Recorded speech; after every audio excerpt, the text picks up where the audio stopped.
UFC Vegas 106. These are the full card predictions and the betting breakdown. I'm looking forward to talking about each of the matchups on this card. So make sure you guys smash the like button. If you're new to the channel, subscribe, turn the post notifications on, and make sure you share the video too. And also note, I will be live for the entire card Saturday, 4 p.m. Eastern time. Don't miss the fight companion. And let's get into the first fight of the night. Ladies going after it. We got Luana Pinheiro versus Tisha Pennington. I'm going with Tisha Pennington to win this fight. I think she can beat a Luana Pinheiro. Pinheiro was kind of fraud checked as a prospect. She's a decent striker and she has some jiu-jitsu, but it's like nothing overly impressive about her. And on the opposite side, I definitely feel like Tisha with the speed advantage, Tisha with the footwork advantage, Tisha with just the relentless onslaught that she tends to bring to fight. She's a very active and like high volume fighter normally. She's coming off a big win too. She retired Carla Esparza and won a close decision.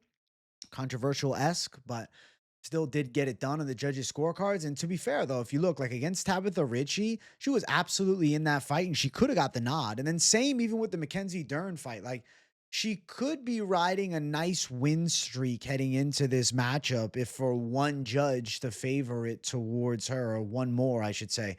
And it's not like Luana Pinheiro has like looked inspiring in recent fights. Lost to Jillian Robertson. I mean, yeah, she went distance. I guess that's impressive. The Angela Hill fight, she ends up getting subbed. Then against Amanda Ribas, she gets finished. I really feel like Luana Pinheiro is like a fraud-checked prospect. And I think that Tisha Pennington still has some fight left in her. I definitely see better boxing on the side of Tisha Pennington, more forward pressure and being more effective with that pressure.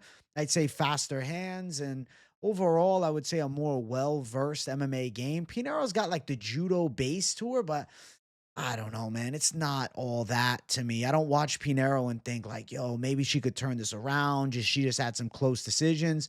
Pennington gives a lot of girls trouble that are a lot better than Luana Pinheiro. Like I would anticipate that Luana Pinheiro does a lot worse with Tabitha Ricci or Mackenzie Dern, whereas Pennington's almost winning those fights. So I think Tisha stops some potential clinch work from Pinheiro, is able to bring Pinheiro some pressure. I know Pinheiro likes to, use that lateral movement, kind of stay on the bicycle a bit and like pick shots from the outside. But I think Tisha will track her down and land enough shots to win a competitive decision.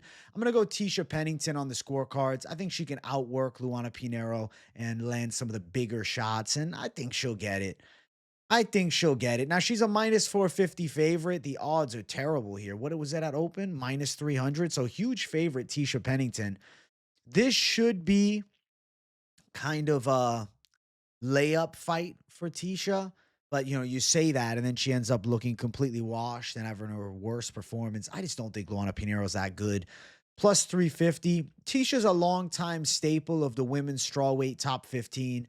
She's very athletic. She's got fast hands. She's well-rounded. Her get-up game is crazy. She doesn't stop moving from bottom position.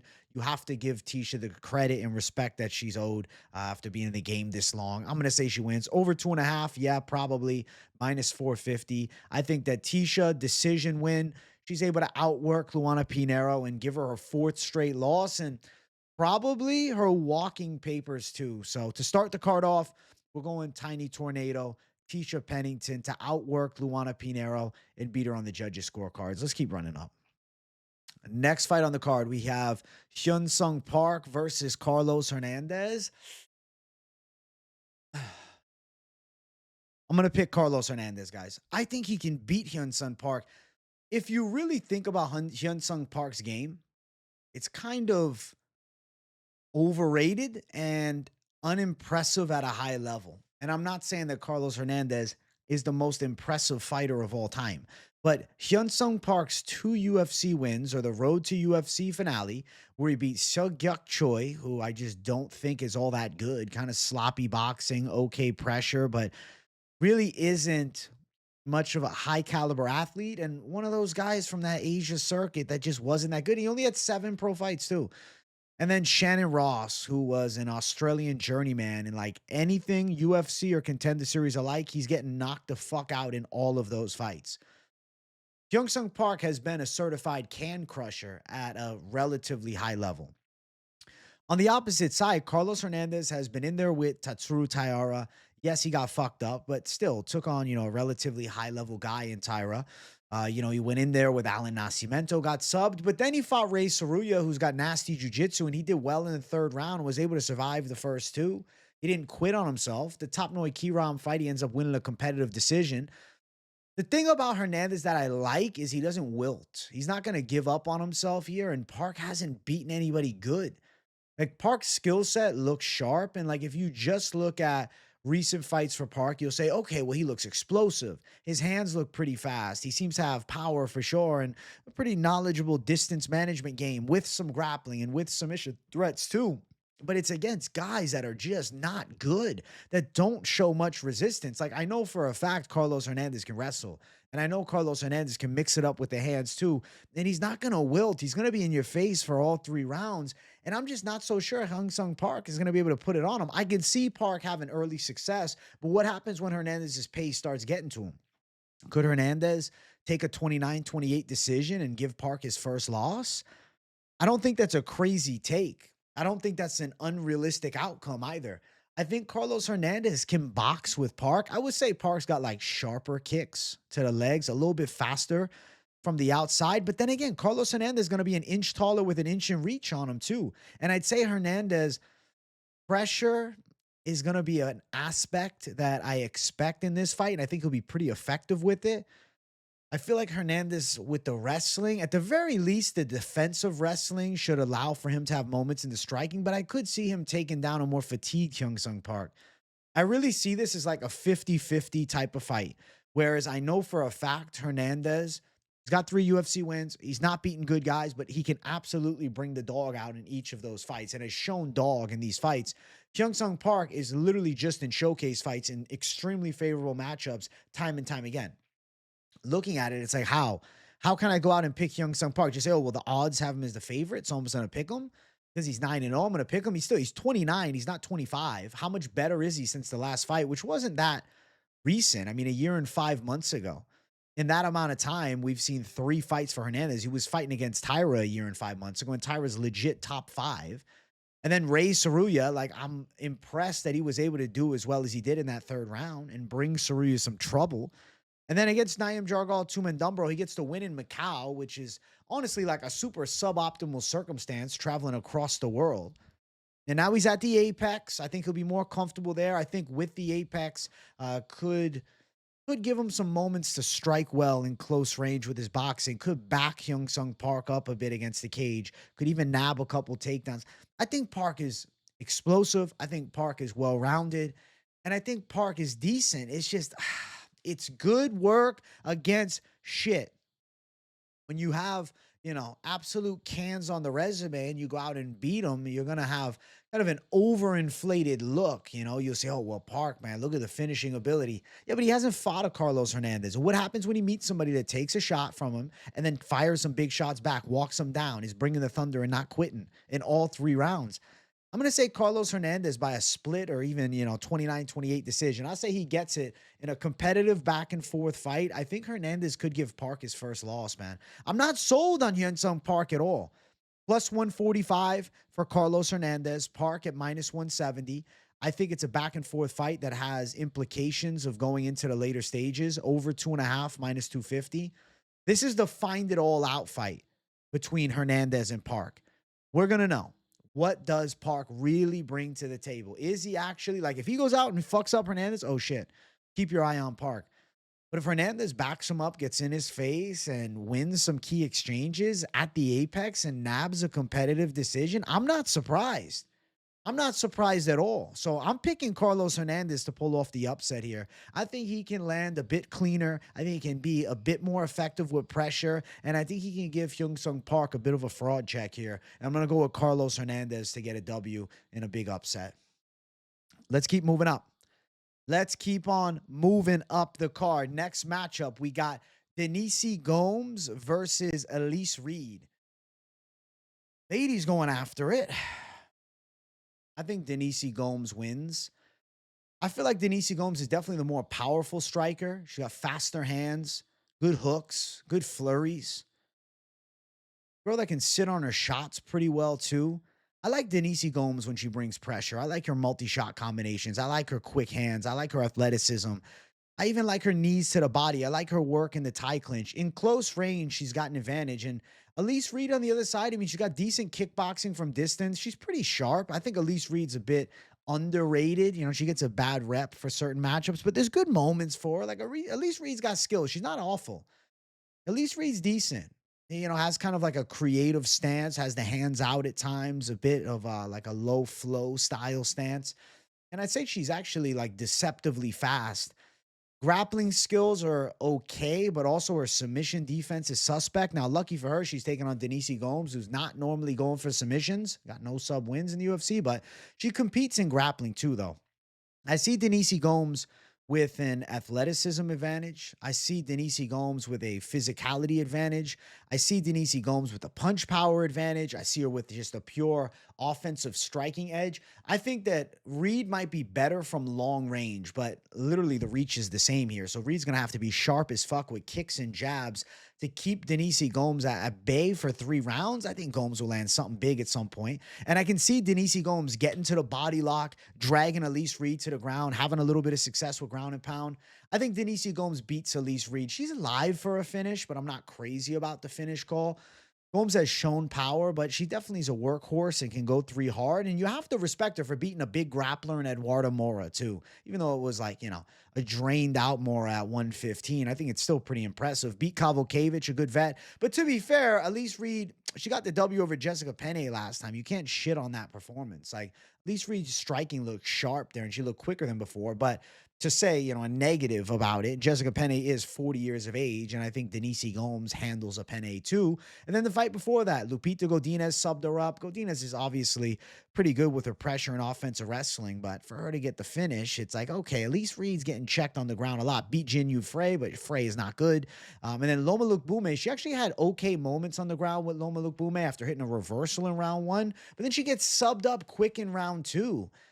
I just think Elise Reed too suspect with her grappling defense. And on the opposite side, Denise Gomes, definitely a more impressive physical specimen, more of a threat as far as physicality goes, better punching too. And I think Denise Gomes wins this fight. She's a big favorite, and the odds have you thinking like, yo, Elise Reed should just get knocked out in the first. No, I think Elise Reed can sit in there, and there's a chance Gomes ends up pulling off her first submission win in her pro career in this one, because we've seen Reed with the weakness in subs. But, you know, Denise Gomes having no subs, it's like, but she is competing in grappling. Like, you know, it's not like she isn't doing Brazilian Jiu-Jitsu work. She just hasn't hit it in a pro fight, but that doesn't mean you can't hit it here. Gomes, for her first submission win, wouldn't be crazy with Reed, who seems to have a bit of a weakness to submission defense, and I think she's going to be out-muscled in this fight. So the pick is Denise Gomes, but yeah, minus 550, big favorite for Gomes. The odds suck here. The odds are way too wide for anything exciting. Over 2.5, minus 185. Like I said, Gomes maybe pulls off the sub, but it wouldn't shock me if we go long. I definitely think that Denise Gomes is able to win. She should do more damage to Elise Reed, thud her up with big shots, even take her to the ground, outmuscle her a bit. It's just, can she get the finish that will really jump the hype again for Denise Gomes, who's 10-3 as a pro, 2-fight win streak? I mean, Denise Gomes has looked good. Losses are Loma Lookboonmee and Angela Hill in the UFC. Like, can you really knock her? I think Denise Gomes beats Elise Reed in this one for sure. There's just about how does she beat her. Possibility that she goes out, gets a finish, and makes us say, oh shit. But if she outworks Reed for 3 hard, I think that's still relatively impressive for a 25-year-old prospect. So Denise Gomes handles business. She beats up Elise Reed in this fight. Reed doesn't have the athleticism for her either. Skill set and all aside, she's going to get outworked and outmuscled. Next fight on the card, Connor Matheus versus Yadir DelValle. I'm going to pick Yadir DelValle, but I will say I am sus on him a bit. I'm not overly enthused with him as a prospect. I mean, he's got a good southpaw pressure-based style, and he's got, you know, an aggressive striking onslaught and definitely a bit of a brawler. And I like his combinations, but he seems to get really reckless at times, and you'll notice he'll overthrow his punches at points and leave opportunities for counters as he's getting wild. Issue is Connor Mathews the guy to check him? I don't think so. Note this about DelValle. He really doesn't move his head at all. So head is right there on the center line. Somebody is going to crack him with a thunderous shot and probably shut his lights off at some point, but I doubt it's Connor Mathews. DelValle is in really good physical condition. He's got good cardio, so you have to respect the ability to keep a high pace.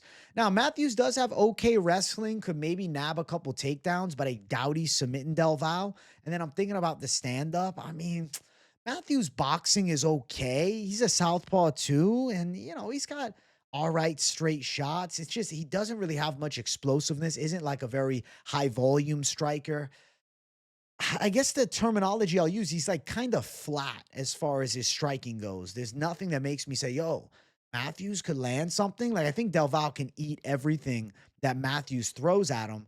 Where Mathews could find some success is with timing some money takedowns and getting control, but I just can't believe in Mathews. Like, I don't think he goes out and does that. In the UFC, he's been taking L's. Bazooka knocked him out. Delgado knocked him out. To be fair, though, like, Delgado's a terrifying fucking striker. And then Bazooka's, he's a gritty dude. He's a tough customer, tough New York guy, and has pretty good boxing combos, to be fair. The issue is, though, Connor Mathews getting knocked out left and right at a high level.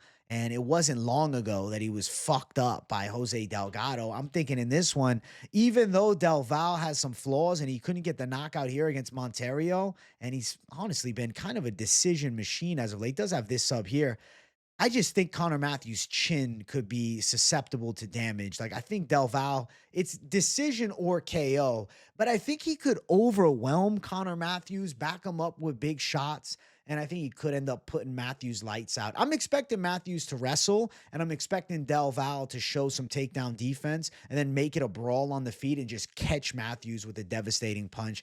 I think DelValle wins this thing. He shouldn't lose to a Connor Mathews, but another fight where the odds are extremely wide. Minus 400. Oh my, I don't think this is a minus 400 at all, man. Big Bang Bosch? Nah, this ain't the one, man. This ain't a minus 400. This is a fight is like minus 200. Those are the real odds. These are inflated odds. It's just because Connor Mathews has done terrible at a high level, and it's not like anything from his fights to make you say, yo, well, he could do it here against DelValle. He's going to knock him out? I doubt it. He's going to sub him? I doubt it. He's going to wrestle fuck him for 3 rounds? I doubt it.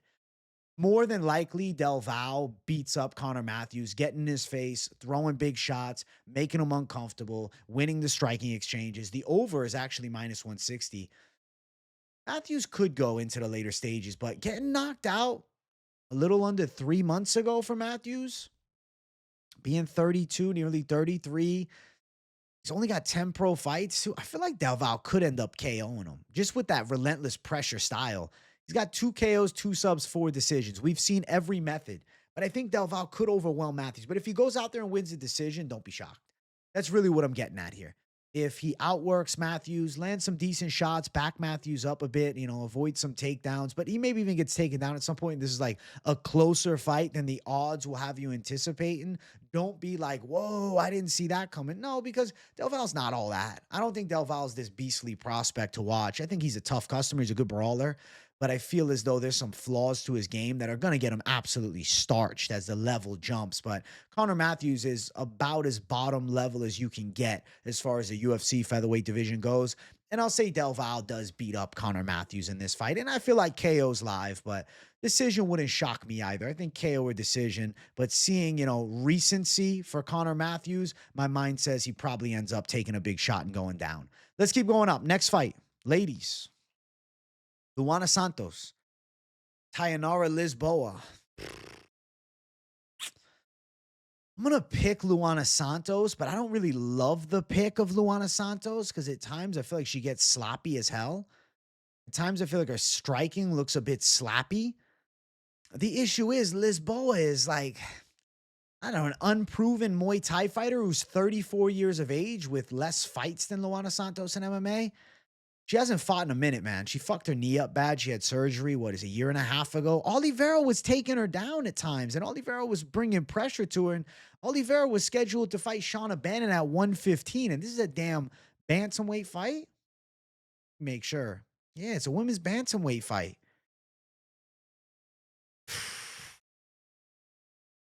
Lisboa could look large and like stop some takedowns, but I think Luana Santos is faster than her.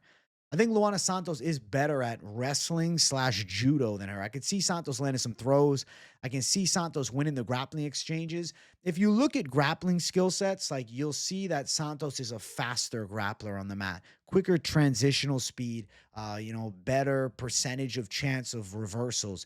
Lisboa does have decent top control though, pretty strong, I would say. She can kind of embrace the grind a bit, get in top position, hold the position, take her time, slowly but surely work to a more dominant position.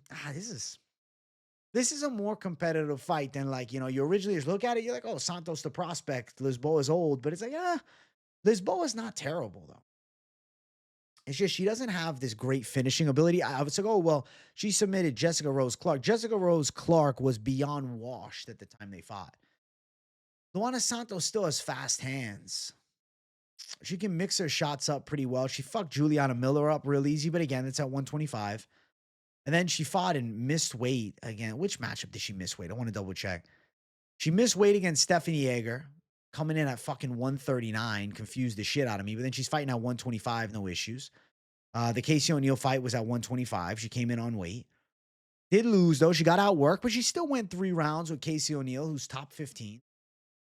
I feel like Luana Santos beats Tainara Lisboa, but does she? Is she even good enough? Is she anything?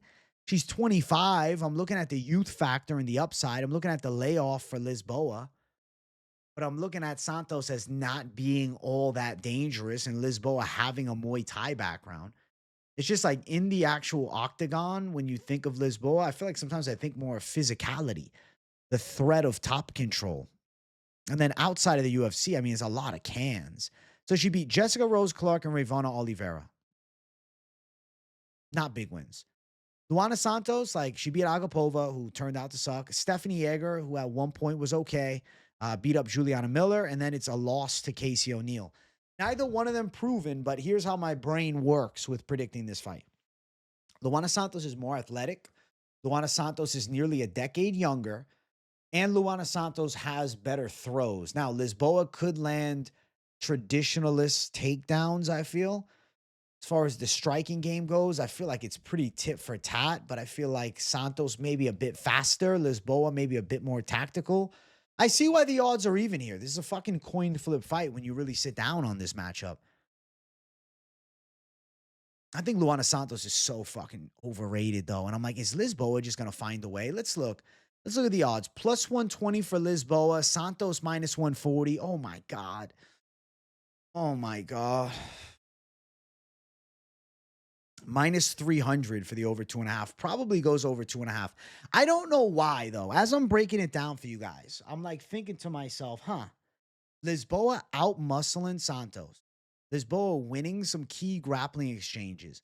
Landing some decent enough shots on the feet.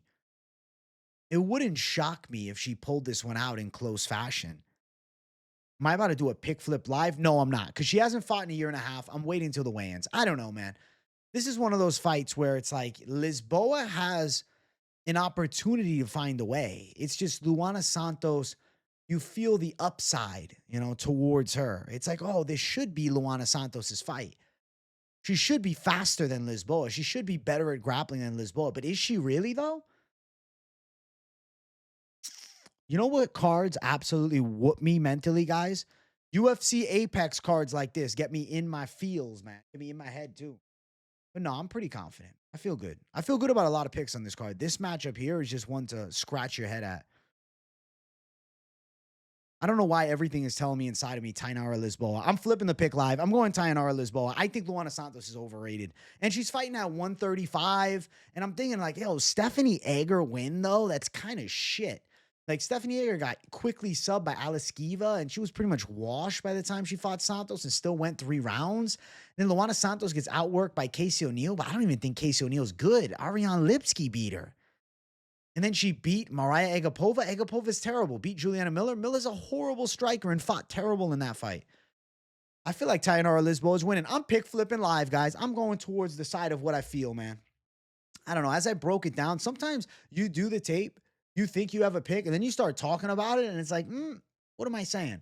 And the last time I did this, I was on the money. I'm going Tainara Lisboa. I think she's going to beat Luana Santos. I feel like she's going to outmuscle her. I feel like she might take her down. I feel like she might win the first 2 rounds, even the third. I don't think Santos has great cardio, man. I feel like Tainara Lisboa is live. She's been out for a year and a half. She's a good size. I guess not a good size, but she's a slight underdog here in the fight, too. And I feel like this is a coin flip matchup. I don't think Luana Santos is this up-and-coming great prospect. And even though Lisboa is older at 34, in the bantamweight division, there's some of these older girls that still mix it up way outside of the top 15 and do all right. And I feel like Lisboa might be one of them. She's still 2-0 in the UFC. She's still riding a big win streak. I'm saying Tainara Lisboa for the upset. Fuck the original pick. We're going with Lisboa. That's the side I wanted to call. I felt it the whole time as I'm saying Santos. No, we're going Lisboa for the upset in this fight. I got her to beat Luana Santos in a competitive fight. I think she's live to win a decision. I think Luana Santos is breakable. I think she's mentally a little fragile. And I think Lisboa outworks her and makes her wilt. So we're going Tainara Lisboa for the upset in this ladies fight. Let's go. I like that pick way better. Feels more right. That's the real prediction. Next fight on the card, featured prelim of the night. We got Jared Gordon versus Thiago Moisés. You're killing me, UFC. Nah, actually, this is a cool matchup, but yo, I'm going to go Moisés. I'm going to go Moisés. I think Moisés wins. I think a decision, too. Jared Gordon's saving grace of his entire career at this point to sell myself on a pick for him would be, yo, well, he could have won that decision against Paddy Pimblett a year and a half ago. But he still didn't. And, you know, he was competitive against Nasrat Haqparast, chasing him down, throwing good shots. His boxing's solid. It's just I think Thiago Moisés is kind of turning a corner in his career right now. And Jared Gordon has reached his peak at 36 years of age. I really think that Thiago Moisés is probably a bit sharper from the outside, but in close range, I will give credit where it is due. Jared Gordon definitely has a good gritty, pressure-based boxing style. He's gotten decent enough combinations on the inside. He's got an okay wrestling game, but not a high-level wrestling game.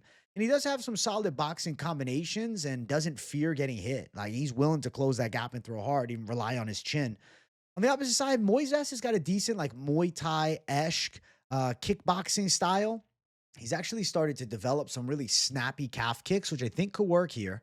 Boxing is not as clean, but still effective for him. We've seen him outdogged in certain fights, but dude has got so much experience at a young age. Has been in there against like elite level guys. Thiago Moisés has fought legitimate monsters. I mean, Beneil Dariush, Damiris Magulov at the time that he fought him was a savage, okay? Michael Johnson, OG, Bobby Green, Alexander Hernandez. These are good wins. Islam Makhachev, he still went 4 rounds. He was in survival mode, but he still went long with him.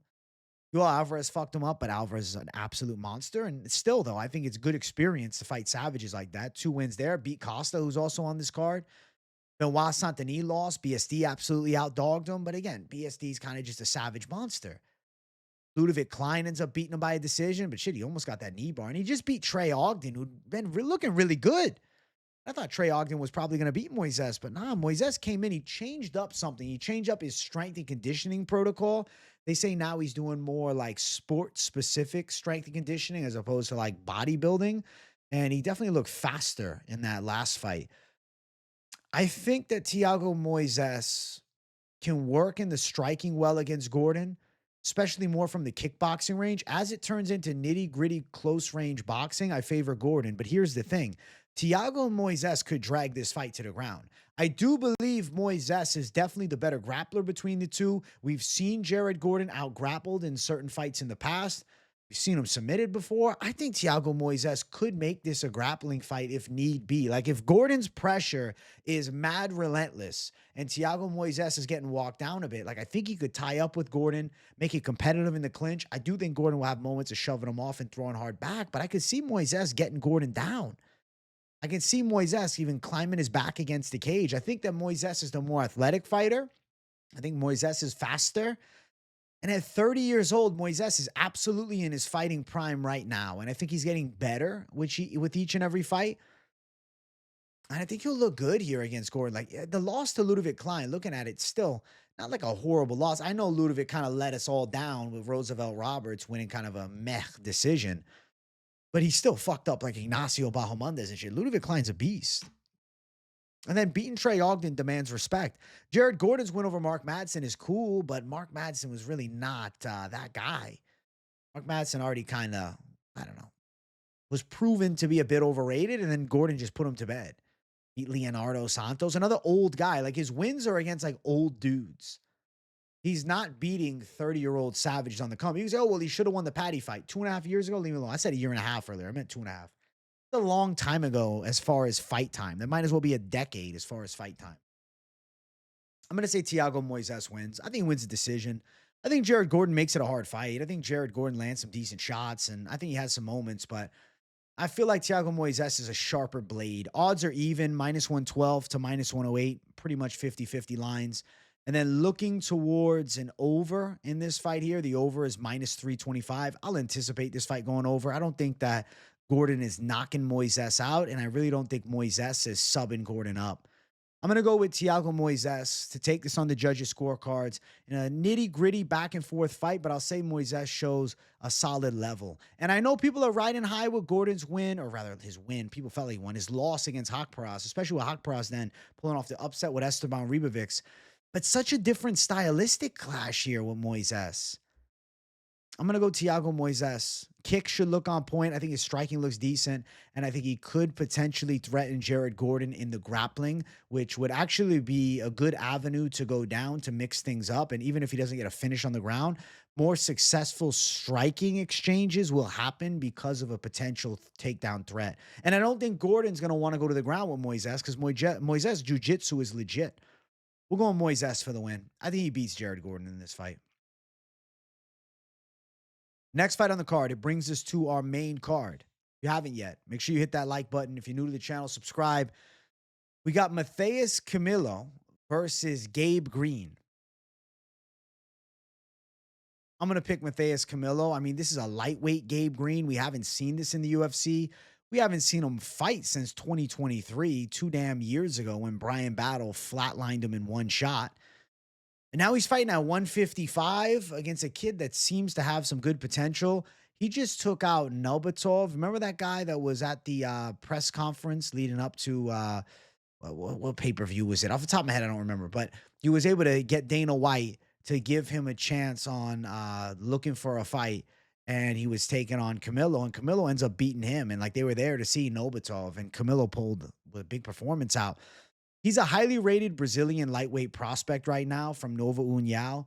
Seems to have a good game, and I think he can beat a Gabe Green in this fight here. Gabe Green's really not all that impressive. I'll say this, though. Respect to Gabe Green for going 3 rounds against a savage like Ian Gary and like still getting wins inside of the UFC. I just don't know with Gabe Green, though. I don't know with Gabe Green, man. I really feel like him dropping down to 155 could end up being a detriment because he was pretty jacked at 170, so I don't know how much muscle he had to take off. He's a southpaw, and he's got a bounce to his stance, and he's got some decent hands for sure. I would say he's got some power, but he lacks sharpness, whereas on the opposite side, I think Camilo is the more effective striker. He's got more dangerous and sharp Muay Thai, nastier kicker. I think cleaner hook combinations as well, just with less fat on his punches. Like overall, he delivers the shot at a quicker rate than Gabe Green does. And I think the sharp kickboxing of Camilo is a big factor, but he's not super one-dimensional. Like if he just had striking, this, could Gabe Green outmuscle him? Camilo's got good submission skills too, man. He's got some jiu-jitsu in the arsenal. You can look at his resume. The dude has won by a multitude of ways. Like 2 wins by submission, 4 wins by KO, 3 decisions. He has been submitted before, to be fair, back in 2022 and back in 2019. But he seems to have hit a stride. And I don't think Gabe Green at 155 is going to like experience this newfound success. I think his level is going to be similar. And you can argue dropping from 170 to 155, it only gets harder. Now, Gabe Green does have the UFC experience advantage, but the layoff's not a good look. You know, he's fighting, 4 months ago Camilo fought? Gabe Green 2 years ago. Before that, it was like a year before. He took on Gary, and he went all rounds. Respect on that. But he still got tuned up. And then Johan Lainus win, and Johan Lainus turned out to not be all that. Phil Rowe wins kind of impressive, though. Phil Rowe's a tough customer. He's super tall. D-Rod beat him.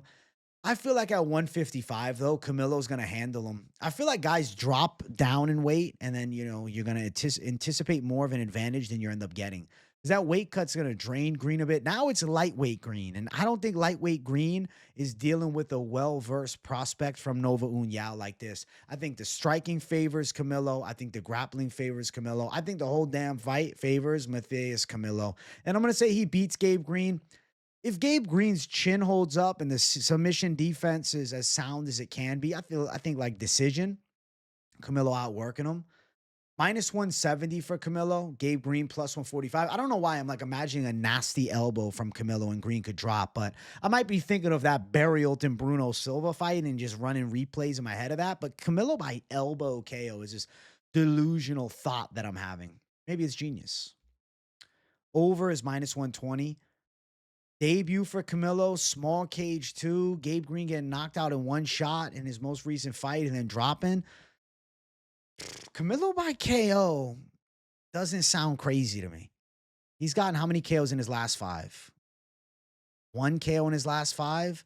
Doesn't mean he can't get the KO here, though, especially against Gabe Green, who likes to brawl a bit. Fuck it, I might be going Camilo by KO. I think I'm going to go Camilo by knockout. Something's whispering to me he can land the kill shot. And Gabe Green, he's a tough, gritty boxer and a brawler for sure, but at 155, too, he could get stung with some big punches and just, oh, well, he went distance with Ian Gary, so automatically he's going to go distance here, bro. That's 3 years back. I'll say Camilo pulls through, though. I think Camilo does damage. I think he beats up Gabe Green, and I think that he gets a win in his UFC debut. Next fight on the main card. We got Julian Erosa versus Melquizio Costa. I was losing sleep over this fight, guys. Okay? I was tossing and turning all last night thinking about who the fuck am I going to pick in this matchup? Well, I'm picking Melquizio Costa. I'm going with my guy, former Savage Doglock, Melquizio Costa. I think this is a matchup where Costa can do well. I know Julian Erosa's hands looked incredible against Darren Elkins last time, but let's take a timeout and let's think about what I just said. It's Darren Elkins, though. Darren Elkins is one of the slowest strikers on the roster. Yes, he's a gritty, hard-nosed, tough pressure wrestler brawler, but he's slow as molasses on the feet, and he's completely washed and battered and bruised at this point. Melquizio Costa, 28 years old, 7 years younger. Good Muay Thai skills, southpaw stance and can switch, nasty kicking skills, good like upright Thai stance. I feel like Melquizio Costa's striking style is the type of style that gives a guy like Julian Erosa, who likes to keep the hands low and fights in an unconventional manner as far as the striking set goes, gives him a lot of trouble. And I think Melquizio Costa can have a good performance here. I also don't think Julian Erosa has taken Melquizio Costa down. And I feel like Melquizio Costa could win the physical battle of the two. I would favor the physicality of Melky. Julian Erosa is fast with his hands, but I just don't think that'll be enough. And watch for Melky Costa to shoot high kicks in this fight. Julian Erosa with the hands low style, I'm telling you, he's susceptible to high kicks, man. A good one got snuck through with C-Rod, I believe, too, on Julian. Obviously, he ate it. It's not he got knocked out, but there's a threat of high kicks, man. The threat of high kicks are real in this fight. And Julian Erosa looked God mode as he went out there and fought Darren Elkins. I don't think Costa's fallen like that. And I know Costa at times, people will write him off because, like, you know, he got destroyed by Steve Garcia. But Steve Garcia is also a power punching monster. And to be fair, that was a year and a half ago. Costa's on a 3-fight win streak. But to give respect to Julian, he's on a 3-fight win streak too. Loss was against Padilla 2 years ago. And then Bruce Leroy also knocked him out, though. Something's telling me Melky Costa knocks Julian Erosa out. Even though Melky Costa in the UFC isn't known for the KO power, I do think his striking could be effective here. I think he could put Erosa away or even Melky Costa club and sub. Something just tells me with the style that Julian Erosa has been bringing to these fights lately that this fucking fight is not going distance. I'm going to say Melky Costa will definitely be the hammer to Julian Erosa the nail. I think that Melky Costa is getting a violent win. I'm going Melkofi. I feel like he pulls through in this one. I like Melky Costa's game. I like his kickboxing. I think he'll land some big shots on Julian Erosa, who keeps his hands just too low for my liking. And I think that Melky Costa, being as well-rounded as he is able to stop any like submission attempt from Erosa. I don't see Costa getting caught in a gilly like Ricardo Ramos or like C-Rod. And I don't think he just gets caught with stupid punches on the feet and turtles up in a ball and gets finished off trying to shoot for a leg like Darren Elkins does. So I think Melky Costa can beat the 35-year-old Erosa. Minus 205 from Melky Costa, who I will favor as the more well-versed kickboxer with a capable grounding. And again, over is plus 109. I think this fight's going to be a finish. Something's telling me violent finish, and I think Melky Costa could get a sub too. I feel like inside distance Melky Costa is a bet to potentially look at as a D-Gen Savage call. I don't know what the line is going to be, but I'm assuming it'll be slight plus money. I hope so. I think Melky could sub a Julian Erosa. Though Erosa has had great submission defense throughout his whole career, if he's rocked bad, Melky Costa has the jiu-jitsu that could end up giving Erosa his first loss by sub. But KO probably makes more sense. And it's not like Melky doesn't have knockouts. He's got 7 KOs with the 8 submissions. Melky can strike too. I know sometimes, he's looked at as more of a submission guy, but his stand-up game's legit. And I feel like Julian Erosa leaves too many openings and Melky Costa too defensively sound with jiu-jitsu. Even if he shoots a takedown, I don't think Erosa's locking that gilly. I think Melky could fight out of it and end up in top position. And I think Melky could do work from top. I'm saying Melky Costa for the finish. I think he knocks Julian Erosa out. And I feel like Melky Costa actually is going to have a badass 4-fight win streak and some damn good hype going into the second half of 2025. So yeah, I'm going with the 28-year-old up-and-comer. I'm going with Melky Costa, who's also a veteran with 30 pro fights. Melky Costa for the knockout. I think he's beating Juicy J, Julian Erosa. Next fight on the card, Nursultan Ruziboev versus Dustin Stoltzfus. Nursultan Ruziboev. You guys know I'm a Ruziboev believer. I'm part of the Ruziboev stan, okay? And I don't think Dustin Stoltzfus is beating my guy. Ruziboev has a sniper striking style. He's got good power in his hands. He's got snapping punch combinations. And he also has, don't doubt the grappling, okay? I know, oh, well, Buckley was taking him down at welterweight. Yeah, the dude is 6'5" and somehow drained himself low enough to make welterweight in the past. I don't even understand it. He is absolutely a middleweight, and he looks way better in the middleweight division. I feel like Nursultan Ruziboev is going to have a strike speed advantage. I think he's the better striker from the outside. I think he's the more sharp striker between the two. Stoltzfus has a capable kickboxing game, but like watch his fights. You say, oh, well, he looks tactical. At times, though, he's just swinging wild shots and brawling. And yes, against Marc-Andre Barriault, he landed the perfect shot.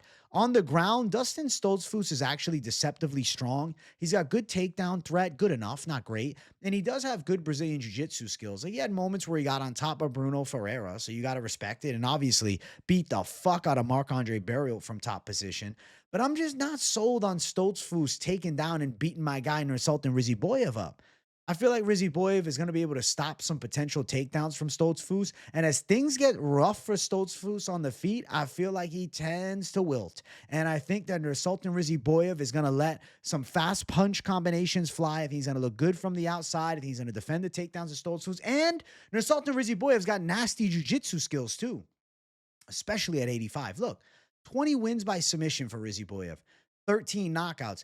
The man can do it all. It's not like Ruziboev is this one-dimensional kickboxer. He's well-versed, and at 185 pounds, I feel like his grappling is way better. And being 6'5", Stoltzfus is going to have a hard time taking down this absolute freakishly tall Nursultan Ruziboev, who's also athletic and quick, too, being 6'5". It's not, if you remember Kendall Grove back in the day, a 6'6" middleweight, he never had the athleticism down. He had the freakish length, but he never had that speed that Ruziboev has. And I really think Ruziboev looks good in this fight. Counter shot KO. Ruziboev also knocked Bruno Ferreira flat out. And this was a Bruno Ferreira who was undefeated. Stoltzfus got fucked up by him. Now, I'm not using MMA math, but I'm just saying, like, I know Ruziboev destroyed Ferreira, and people will ride high. Well, Stoltzfus actually was looking good against Bruno Ferreira, and if Ferreira wouldn't have landed that spin elbow at the end, who knows? Yeah, who knows? Maybe. But I think Nursultan Ruziboev with a long-rangey, tactical striking game with nasty speed, nasty power, and good timing, that sniper skill set of striking, that Eastern European or Russian-style sniper, I think Ruziboev knocks Dustin Stoltzfus out. Stoltzfus a bit underrated, but this is not a matchup that I favor him in at all. I think he's getting fucked up here, and I think it's big damage too. Minus 280 for Ruziboev. I agree with the lines. Plus 240 for Dustin Stoltzfus. I completely agree. I think Nursultan Ruziboev is going to destroy Dustin Stoltzfus. Maybe Stoltzfus has some early success, but eventually gets knocked out. I would say under 2.5 is better. Under 1.5 is live, but it wouldn't be crazy if Stoltzfus went over a round and a half in the fight. But I do think he wilts in the first 2 rounds. So I'm going Nursultan Ruziboev by knockout. Yes, he's a 3-1 favorite, but he feels like a damn good pick. I feel like high confidence savage call in this one. Nursultan Ruziboev to lay waste to Dustin Stoltzfus, to get a knockout win, and to keep this hype going. I'm telling you, man, at 185 pounds, Ruziboev is a problem for anybody outside of the top 15. And I don't think Stoltzfus has the athleticism to keep up, nor do I think he has the wrestling to have immense success on the mat. Nursultan Ruziboev, violent W. Next fight on the card. Featured fight of the night. I need some water. Sodiq Yusuff versus Mairon Santos. So I want to say this.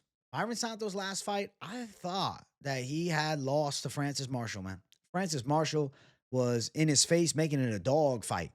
The difference with Marshall and Yusuff is, oh, well, then Yusuff should run him over. Hold on. Marshall's pressure wrestling is a bit different. It is relentless grit. Yusuff is more of a kickboxer by far and really doesn't have good wrestling. I think Mairon Santos is going to end up winning this fight. I think people are going to forget about the fight against Francis Marshall for Mairon Santos after he beats a Sodiq Yusuff. Mairon Santos is a sharp kickboxer. Mairon Santos has a tactical Muay Thai-esque kickboxing game that if you do not bring legitimate threats with the wrestling and the striking, he's going to enter his flow state and he's going to pick you apart. People say, oh, well, Sodiq Yusuff, he rocked Edson Barboza, though. He rocked Edson Barboza. Okay, yeah, a year and a half ago, he rocked Edson Barboza early. And to be fair, it's well past his best days, Edson Barboza, and he still lost over the 5 rounds. Fight after that, he got destroyed by Diego Lopez. And you say, oh, well, Diego Lopez just fought for the belt. I get it, but he still got destroyed by Diego Lopez. Got decent wins. I mean, he beat Don Shannis, who's not a UFC caliber guy, over 2.5 years ago. Beat Caceres by a decision, which I think is kind of impressive. Like Bruce Leroy's a well-versed journeyman, and then lost to Arnold Allen by a decision 4 years ago. That's a long time ago. I just think Mairon Santos is going to end up living up to some hype, and this Marshall fight is going to be forgotten. You look at a lot of good prospects. They have a nitty-gritty competitive decision. Fuck, man. Look at Jack Della Maddalena with the split decision with Basil Efez, and then look what he did to Bilal. I think that Mairon Santos is going to beat Sodiq Yusuff here. I think his technical striking is better, and I think the matchup is actually really good for him. Because with Sodiq Yusuff, you have a striker. You have a fast twitch striker, a Muay Thai-esque striking style. He's got decent boxing. His hooks are pretty clean. He does have some power in his straights, and he has a decent offensive output, especially when going forward. But Mairon Santos has probably better lateral movement. I think he's more technically sound. I say that he has better accuracy than Sodiq Yusuff. And I think he's very caliber. And I think even though I was against him last time and I thought he lost, styles make the fights. There's not a takedown threat from Sodiq Yusuff. He is not taking people down. It's a rare instance that he's wrestle fucking anybody. And to beat a Mairon Santos, I feel like you have to bring the threat of takedown. I think Mairon Santos goes out there with a tactical striking game plan, avoids potential takedown threats and clinch work against the cage from Sodiq Yusuff, lands better shots, outpoints Sodiq Yusuff, and I think Mairon Santos wins. And what's interesting is Mairon Santos is a favorite slightly, right? All of Tapology is picking Yusuff because everybody's just thinking, oh, well, okay, Francis Marshall. Sodiq Yusuff doesn't have that wrestling game, though. He's got the striking. He's got power in his hands. But I really feel like if you don't threaten Mairon Santos with taking his ass to the ground, he is sharp as fuck as a striking prospect. And at 24 years of age, even though this fight wasn't long ago, 2 months back, he's going to look better this time. And that was also, his second UFC fight. And now he gets his third UFC fight. And Mairon Santos is humble. He even felt like shit. He thought he might have lost that fight too. I see that as a positive. I think he has an adaptable mind to this game. And even in 2 months, I'm expecting improvements. I think he looks better from the Marshall fight. We haven't seen Yusuff in a year, and he was destroyed by Diego Lopez in a minute and a half. Then before that, Edson Barboza ended up outworking him, but he had his big moment. I think Myron Santos is sharper than Sodiq Yusuff. I think he's better at striking, and I don't think he's getting taken down by Sodiq. Styles make the fights, and I think this is a stylistic matchup that actually favors Myron Santos. And I was initially like, wait a second, why would they match up Myron Santos with Sodiq Yusuff? And then I went back and I watched Sodiq, and then I'm thinking, oh man, he's not taking anybody down really. Pressuring against the cage a bit, but he doesn't bring the offensive wrestling threat. And if Myron Santos is allowed to just strike, he's ready to compete and beat a Sodiq Yusuff level of guy. I'm going Myron Santos, and I think he probably wins the decision. A KO would go hard as fuck, and a KO would change his life, and it would put him on the fast track to the top 15. But I think Yusuff is tough, and I think Yusuff can have moments, and there'll be good strikes from both, but Santos will look sharper. I still think Myron Santos has high caliber potential, and I think he's going to live up to it. Minus 130 for Santos, Yusuff plus 110. Give me Myron Santos to beat Sodiq Yusuff as a close money favorite. Over 2.5, minus 250. Probably goes over 2.5. I'm surprised to see so many people are picking the side of Sodiq Yusuff. So definitely in the comments, let me know. I want to hear from my people what their prediction is for this fight. Because I want to know if you guys think that, yo, that Francis Marshall fight exposed them, or if it's like, yeah, Styles make the fights. Because that's what I'm thinking. Myron Santos striking is still nasty, still sharp as hell. And he's only getting better at wrestling defense. And thankfully, he's really not dealing with this beastly wrestler here. And it's not like Myron Santos is showing a deficiency in his chin. I don't think Sodiq Yusuff is knocking the young savage out. I'm going Myron Santos. I think Myron Santos wins a decision, the biggest win of his life. And Sodiq Yusuff, unfortunately, just matched up bad. He's a 13-4, decent enough up-and-comer, but he's still on a 2-fight losing streak, and he's 2-3 out of his last 5. He's not in the UFC's favor. And Myron Santos, I think, is. As an Ultimate Fighter winner with promise, I think the kid's special. I think he's got a bright future in the game, and I think people will forget about that Francis Marshall loss after Saturday. Myron Santos to beat Sodiq Yusuff. Next fight on the card, the co-main event of the evening, Paul Craig versus Rodolfo Bellato. I'm picking Rodolfo Bellato. I'm picking Rodolfo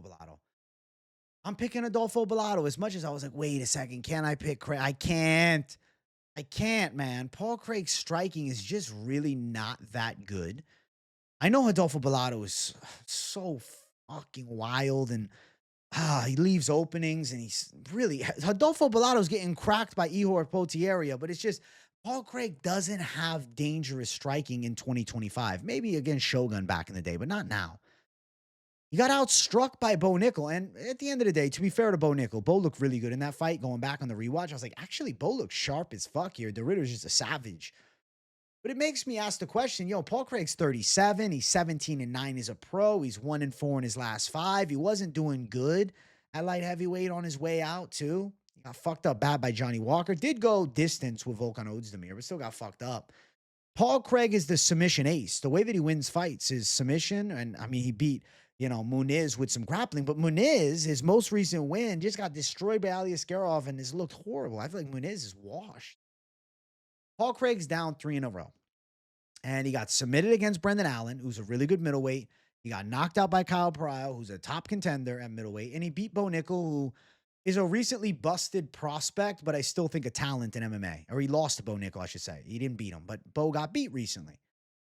Bellato on the opposite side is a weird case, because if you look at this fight against Jimmy Crute and you just look at the stats, you're like, well, he got fucked up in round 1. He went for the body lock and he went to drag Crute down, and then he ends up pulling Crute on top of him and gets the shit kicked out of him. He fumbled the bag with a silly attempt to get the fight to the ground. But then he won the 2nd and 3rd round. He was able to land big shots on Jimmy Crute. He didn't wilt. He was sitting in the pocket exchanging. Bellato definitely has the more dangerous striking between the two. And he has a capable jiu-jitsu game. Bellato is known to have strong grappling skills. And I don't think Paul Craig is subbing up Bellato with some weird triangle. Like at this point, Paul Craig's game is figured out. People know he's got a good guard. I feel like Bellato's going to turn this into a bit of a striking brawl. I don't think Paul Craig's going to have the ability to take Bellato down. And I think Paul Craig is not going to be able to kick at Bellato from range. And as Bellato closes the gap, I think he's landing some thunderous head strikes to Paul Craig. And you got to assume Paul Craig is not riding with the highest level of confidence, losing 3 out of his last 4 fights. 3 straight fights, too. I feel like Rodolfo Bellato can outdog him. Bellato showed us something in this fight against Jimmy Crute. The dude does not give up on himself. He is going to throw till the end. He's going to keep with the pressure. It might be going to shit, but he is not going to wilt. He's not thinking about quitting. I don't think Paul Craig submits Bellato. I don't think Bellato puts himself in a dumb spot to get choked out or triangled up or armbarred. I don't see that. I think Bellato's pretty strong in the grappling, could outmuscle Paul Craig if worse comes to worse, but I don't even know if we'll get there. As far as the stand-up game goes, Bellato is better than Paul Craig by a good amount with his hands. Even with his kicks, like Craig's got okay body kicks, but he's really not this tremendous kicker. He's like Taekwondo-esque from the outside, but Bellato's going to force it into the mid and close range, and he's going to land big punches on Paul Craig. I don't know if Paul Craig's standing up to the bombs. I feel like Adolfo Bellato is going to end up knocking Paul Craig out. You know what I'll tell you guys? Getting my study on this card and making picks, I think it's going to be a lot of fucking finishes this card. I think this will end up being one of those cards where people shit on it leading up because, let's be honest, the name value isn't great. But the actual entertainment value is going to be through the fucking roof because I think that Bellato is going to end up knocking Paul Craig out. I think he's going to bring a pretty good pressure-heavy attack. I think he'll avoid Craig trying to grapple him. I think Bellato lands some looping punches. I think it's a weird fight. I feel like Bellato is just a fucking absolute jarhead pressure fighter. I'm not meaning jarhead like a military foe. He's got a legitimate jar for a head. I feel like Bellato, potential knockout here. I think he rocks Paul Craig at some point. I don't know what Paul Craig has left, man. I don't. Going down to 185, he had a failed run there. Now moving back up to 205. And he's not fighting a super skillful tactician. He's fighting just a ruthless brawler in Bellato, who's Brazilian and has good jiu-jitsu. I don't see Bellato getting subbed. And I think Bellato knocks Paul Craig out in a striking fight. I think Bellato's doing a good amount of damage. I'm going to say Adolfo Bellato sleeps Paul Craig in the co-main event. Yeah, I think Bellato can do this. Now, the odds for the fight are really wide, 5-1. Like, the way I break the fight down, I'm still telling the story of both sides, and it's a match. But my God, when you see 5-1, you're like, oh, it's just a squash match. Opened up at minus 650. Wow, you might want to wait on that because I could see Bellato coming down a bit. Could be minus 350 by the end of the week. Plus 375 by Craig. I'm anticipating a lot of Paul Craig bets out there, and I'm anticipating maybe some folks in the comments. Let me know. Over 1.5 plus 110. Shit your pants over 1.5, but it is live to go over around 1.5. Not a certainty that Bellato's knocking him out in round one. It's just the way Bellato fights with that ruthless aggression and the fact that Paul Craig doesn't really bring a good wrestling threat and Bellato's a big, strong, light heavyweight. I think Bellato can land big punches. I think his boxing is going to look not necessarily, I don't want to say sharp like you're imagining some pro boxer, but like tough, gritty, high volume, nasty boxing as he's walking Craig down, throwing thunderous shots, and Craig wilts under the pressure. So I'm going Adolfo Bellato, and I think he's going to knock Paul Craig out in this fight. And I'm actually stoked for this co-main event. I want to see it happen. Let's keep running up. Main event of the evening. If you guys haven't yet, make sure you hit that like button. If you're new to the channel, make sure you subscribe it up. We got Gilbert Burns versus Michael Morales.